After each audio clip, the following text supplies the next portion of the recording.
Hello friend, मैं रघुवीर गौतम। आप देख रहे हैं यूट्यूब चैनल निवासी धर्म से कमेंट में आप सभी का स्वागत है। आज हमारे बीच मौजूद हैं एक ऐसे शख्सियत जो काफ़ी समय से बाबा साहब का प्रचार करते हैं। इनका नाम है मोहनलाल दिवाकर जी। और एक ये यूट्यूब चैनल भी चलाते हैं, ललित दस्तक 24। आज इनसे पूछेंगे, ये काफ़ी समय से बाबा साहब का प्रचार प्रसार करते हैं। सब पहले अपना परिचय बताइए। बहुत बहुत धन्यवाद रघुवीर जी, जो आपने अपने चैनल में मुझे बोलने का मौका दिया।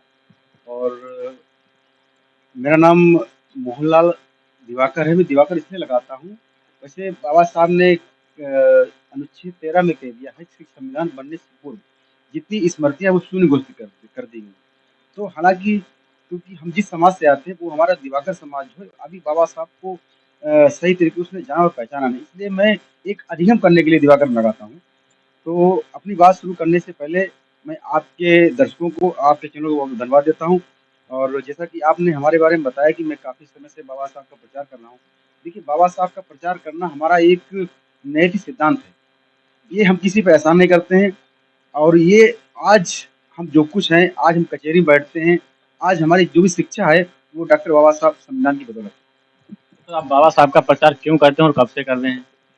ये अगर देखा जाए तो ये तीसरी पीढ़ी में हमारा जो अम्बेडकरवाद है, ये तीसरी पीढ़ी ट्रांसफर हुआ है।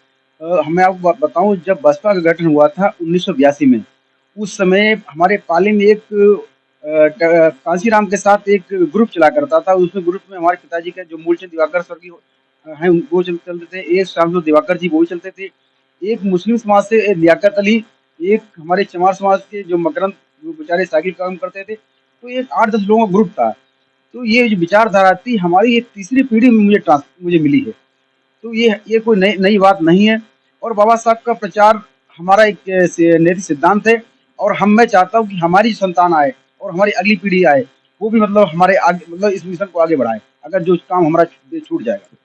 सर, आप बाबा साहब का प्रचार प्रसार करते हैं, जैसे कि आपके समाज में काफ़ी लोग ऐसे हैं जो बाबा साहब के बारे में जानते तक नहीं है, और वो अगर उनसे कोई बात कहो तो कहें मानते नहीं है। तो आप उनके बारे में क्या कहना चाहेंगे, उन्हें क्या सलाह देना चाहेंगे? आपने बहुत बढ़िया प्रश्न पूछा, क्योंकि मैं कई मंचों पे गया और कई मंचों में मैंने अपनी बात रखी। और ज़्यादातर मैं, क्योंकि एससी में एक जाति ऐसी है जिसको हम चमार कहते हैं, वो बाबा साहब को एक तरीके से अपना धरोहर मानती है। तो मैं लोगों के पास जाता हूँ, लोग मुझसे कहते हैं, वकील साहब आप जिस समाज से आते हैं, लेकिन आपके लोग बाबा साहब को नहीं मानते हैं। तो आपकी बाप का बात कहना सही है। मैंने कई बार अपने लोगों से कहा, मैं उनके पास गया। और हालांकि मैं संत गाड़गे जो यूथ ब्रिगेड है, उसका मैं मंडल उपाध्यक्ष भी बनाया गया हूँ अमरदीप माथुर की तरफ से। और मैंने लोगों से कहा, देखिए हमारे समाज के लोगों, आज मैं बाबा साहब को मान रहा हूँ, आप मुझे चमार मत समझो।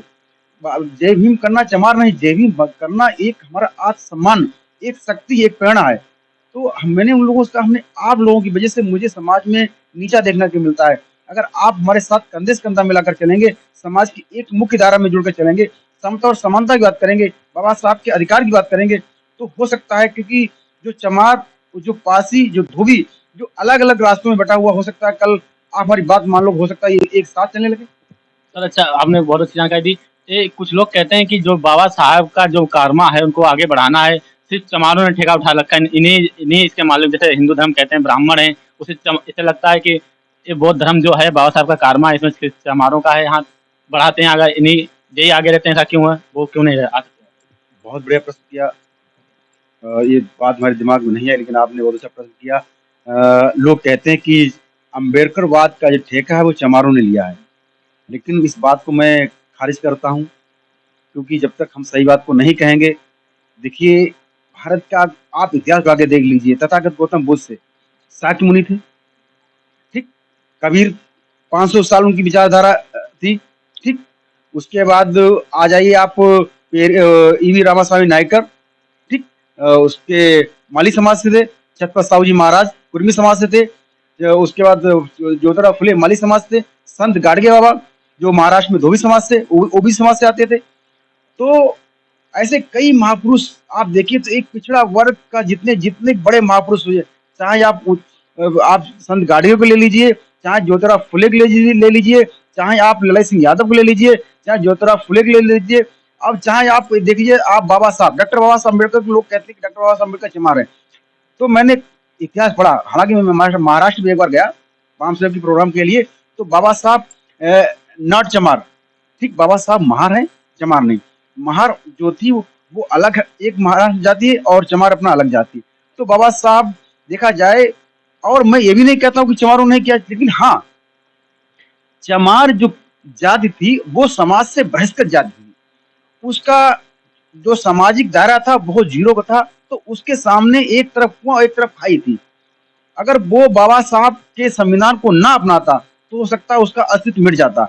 अच्छा, अन्य जातियां हैं जैसे धोबी, क्योंकि मैं जिस समाज से आता हूँ मैं अपने समाज की बात करूंगा। देखिए, धोबी जो था वो अपना प्रत्यक्ष धंधा करके कपड़े धोकर, वो जो समण जाति के लोग कपड़े धोकर उसका अपना कपड़े उसके उस धुले कपड़े पहन लेते, समण जाति के लोग उनकी जूठन थी, शाम की धोबी के समाज के लोग खा लेते थे।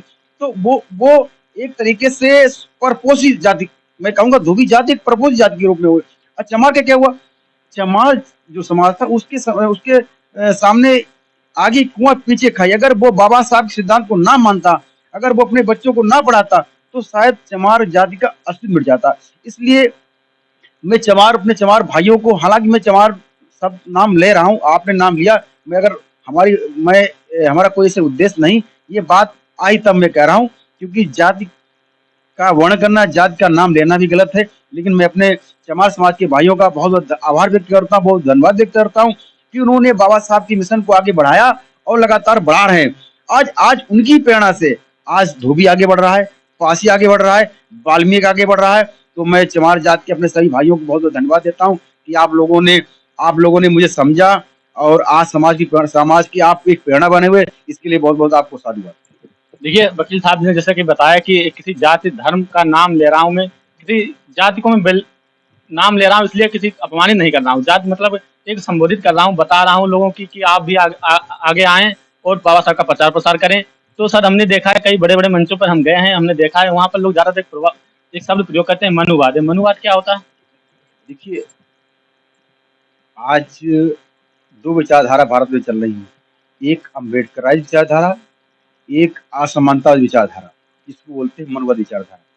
देखिए, बाबा साहब की विचारधारा, जिसको हम संविधान पर आधारित विचारधारा कहते हैं, वो समता और समानता की बात करती है। जैसा कि कल राजरतन साहब आए हुए थे अपने पिहानी में, उन्होंने अनुच्छेद 13 और 14 का वर्णन किया था। अनुच्छेद 13 के अनुसार राजरतन ने कहा है कि बाबा साहब ने कहा कि संविधान लागू होने से बाद जितनी पहले स्मृतियां थी, जितनी रूढ़िवादी व्यवस्था थी, वो सब शून्य घोषित की जाती हैं। अब उसके बाद डॉक्टर बाबा साहब अम्बेडकर ने अनुच्छेद 14 बनाया, उसमें कहा कि आज से सारे मनुष्य समान होंगे, सभी को समान दृष्टि से देखा जाएगा। ये तो अम्बेडकर विचारधारा हो गई। और जिसको हम बोलते हैं विषमतावादी विचारधारा, उसको बोलते हैं मनुवादी विचारधारा। आज लगातार चर्चा हो रही है। मनु स्मृति में कहा गया है कि शूद्र को विद्या का अधिकार नहीं है। तो जिस संविधान में डॉक्टर अम्बेडकर ने समता की बात की हो, उस मनु के विधान में लिखा हो कि शूद्रों को, यानी कि दलितों पिछड़ों को विद्या पढ़ने का अधिकार नहीं, वो कानून, वो व्यवस्था हमारे समाज में कैसे समानता ला सकती। इसीलिए लगातार हमारे लोग जो असमानतावादी विचारधारा है उसको बोलते हैं मनुवादी विचारधारा। इसके बारे में ज्यादा इसलिए नहीं कहेंगे क्योंकि लगातार इस पे आए दिन लोग, क्योंकि ये मुद्दा हमारा नहीं है, हमारा मुद्दा है शिक्षा। बहुत अच्छे सर आपने बताया कि सर आजकल ये एक नए नए प्रकार के भाव उत्पन्न हो रहे हैं और हिंदू राष्ट्र बनाने की मांग करते हैं, कस्में खाते हैं, हाई कोर्ट जाते हैं, वो करते हैं, उन पर क्या कहना चाहेंगे आप? देखिए, आपने हमसे प्रश्न पूछा, हालांकि मैं ज्यादा इस पे नहीं बोलूंगा। देखिए, कोई धर्म नहीं है, हिंदू भी एक धर्म नहीं है, हिंदू जीने की एक कला है। आज जैसे बौद्ध भी कोई धर्म नहीं, बौद्ध भी एक धर्म है, ये भी एक जीने की कला है। और जैसे मुस्लिम भी कोई धर्म नहीं है, वो भी एक एक धर्म है, वो भी एक जीने की कला है। क्योंकि मनुष्य का कोई धर्म नहीं होता है, मनुष्य का धर्म हर समय हर सेकंड बदलता रहता है। जैसे आज आप हमारे पास आए हैं और रास्ते में हो सकता है आपके साथ कोई घटना घटित हो जाती, आप मुझे पहले फोन कर देते कि बाबूजी मैं आपके पास आ रहा हूँ, तो मेरा ये दायित्व था कि मैं अपना सारा काम छोड़कर और आपके पास पहुंच जाता, आपका हाल चाल लेता कि आपके साथ कोई घटना घटित, उसके लिए मैं आपके साथ तैयार हूँ। तो हमारा धर्म पहले था क्या, जैसे मैं कोई लिखा पढ़ी कर रहा हूँ, आपका फोन आ गया कि आइए साहब हमारे साथ घटना हुई, तो उस समय हमें अपनी लिखा पढ़ी छोड़ देना चाहिए था और आपके पास साथ चला जाना चाहिए। इसलिए मैं कहता हूँ मनुष्य का कोई धर्म नहीं, मनुष्य का धर्म है मानवता। जैसे मैं एक आपको उदाहरण देता हूँ। एक ऋषि थे, वो एक नहर थी, उसमें प्रतिदिन नहाने जाया करते थे। तो एक जो बिच्छू था वो पानी में बहकर आ रहा था। तो वो ऋषि उस बिच्छू को हाथ से ऐसे निकालते तो बिच्छू डंक मार देता था। फिर बिच्छू आ जाता था पानी के अंदर, फिर उसको निकालते फिर डंक मारता था। अच्छा, ये सिलसिला कई बार चलता रहा। तो पास में खड़ा एक किसान वो देख रहा था, उसने कहा कि महाराज, आप इस बिच्छू को बार बार निकाल ले और ये आपको बार बार डंक मार रहा है। तो उन्होंने कहा कि नहीं, हम मैं मनुष्य मेरा धर्म, मेरी प्रवृत्ति है कि इसकी जान बचाना। अब ये बिच्छू है, इसकी प्रवृत्ति है डंक मारना। इसलिए कहता हूं कि कोई धर्म नहीं है, कोई धर्म हमें असमानता नहीं सिखाता है। धर्म एक जीने की कला है, ठीक। और मनुष्य का कोई धर्म नहीं है, मनुष्य का धर्म हर सेकंड हर पल बदलता है।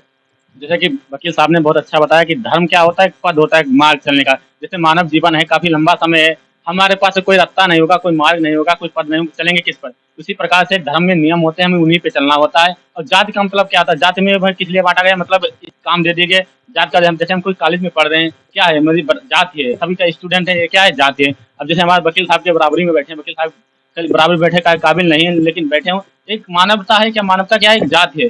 किसी को जाति या धर्म के किसी काम के नाम से जाति को बांटा गया था, लेकिन आज के जमाने में उसको नहीं। आज देखो धोबी क्या कर रहा है, कोई डीएम बना हुआ है, कोई डिस्ट्रिक्ट बना है, कोई कोई और हमारा दलित भाई बना हुआ है। तो ये जाति नहीं है, जाति में बांटे गए इसी के लिए बांटा गया था। और इसी के साथ साथ वकील साहब से पूछेंगे। वकील साहब अच्छा एक बात बताइएगा, आपको बाबा साहब ये जो हैं कारमा है, इसे आप आगे बढ़ाते जा रहे हैं, लेकिन ये दलित समाज में काफी महापुरुष हुए हैं, आपको सबसे ज्यादा किससे प्रेरणा मिली है? देखिए,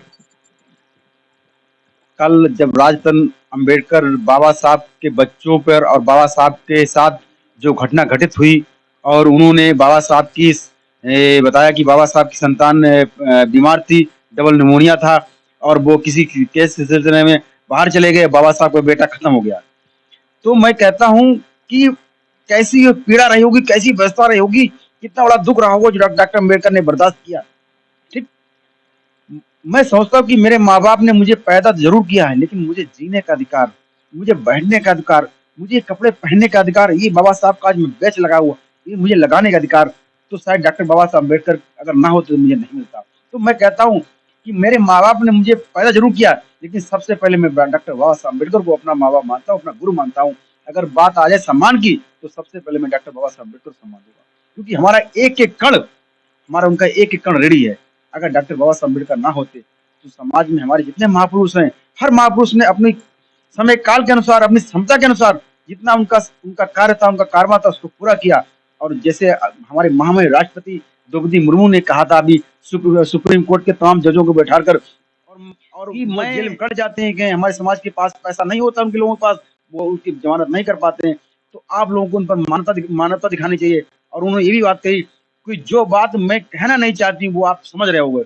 इसलिए हमारे महापुरुषों ने जो कारवां अधूरा रह चुका था, उनकी किस परिस्थिति के अनुसार, उस कारवां को हमारे डॉक्टर बाबा साहब भीमराव अम्बेडकर ने एक कानून बनाकर संवैधानिक तरीके से, लोकतांत्रिक तरीके से, हमारे तमाम, वो चाहे सवर्ण जाति का हो, चाहे दलित जाति का हो, चाहे पिछड़ा जाति का हो, और चाहे किसी का धर्म ना हो, हर मनुष्य को जो भारत का निवासी है उसको जीने का एक रास्ता कानूनन दिया। सर ऐसी कौन सी बात है जो बाबा साहब सबसे ज्यादा प्रेरणा मिली है और आजकल के युवा को प्रेरणा मिलना चाहिए, उससे सीखना चाहिए, आगे बढ़ना चाहिए, ऐसी कौन सी बात है? सबसे पहले कहा है, शिक्षित हो, संगठित हो और संघर्ष करो। बाबा साहब ने सबसे पहले बात शिक्षा पे की है। यदि कुछ लोग कहते हैं कि बौद्ध बनो, मैं कहता हूं कि बौद्ध बनकर हम अपने समाज का क्या भला कर सकते हैं? क्या हिंदू बनकर अपने समाज का भला कर सकते हैं? क्या मुसलमान बनकर अपने समाज का भला कर सकते हैं? जो लोग कहते हैं कि बौद्ध बनो, मैं कहता हूं कि वो समाज के हितैषी नहीं है।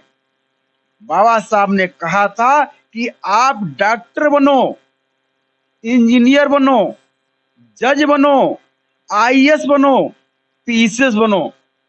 बाबा साहब ने कहा कि शिक्षित हो, संगठित हो, संघर्ष करो। इसी बात को मैं हमेशा मानता हूं और हमेशा मानता रहूंगा, क्योंकि ये बात बाबा साहब ने गागर में सागर भरने वाली बात कही। बाबा साहब की इसी बात को मैंने अंगीकार कर कर और इसी बात को मैं समाज के बीच ले जाता हूँ और इसी बात को मैंने अपनाकर आज मैं आप लोगों के बीच समाज में और आज मैं वकालत कर रहा हूँ। सर कुछ लोग कहते हैं बौद्ध का मतलब ज्ञान का है, सागर है। आप गए इसका मतलब क्यों बहुत बहुत शिक्षित बनो, बौद्ध को आप क्यों, बौद्ध का तात्पर्य आपका क्या है? देखिए, धर्म के ठेकेदारों ने बौद्ध को धम्म को धर्म बना दिया। जिस प्रकार हिंदू धर्म में पुजारी लाल कलावा बांधता है, उसी तरह बौद्ध धर्म में सफेद कलावा बांधता है। जिस प्रकार पुजारी हमें हिंदू धर्म में बंधे रहने की कसम खिलाता है, उसी प्रकार बौद्ध धर्म का बौद्ध भिक्षु हमें बौद्ध धर्म में बंधे रहने की कसम खिलाता है। साथियों, धर्म ने हमेशा हमारा विनाश किया है और जो समाज शिक्षित नहीं है और जो देश या राष्ट्र शिक्षित नहीं है, वो हम समाज और राष्ट्र हमेशा बर्बाद हो गया है। इसीलिए मैं बौद्ध बन जाओ ऐसी विचारधारा को नहीं मानता हूं।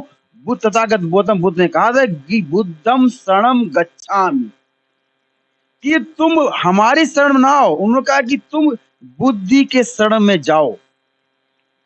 उन्होंने कहा कि धम्मम शरणम गच्छामि, कि संगठित हो जाओ, एकजुट हो जाओ, अनुच्छेद 13 और 14 के अनुसार समता और समानता लाओ, चमार धोबी पासी तेली तमोली हरि गड़रिया सब एक हो जाओ।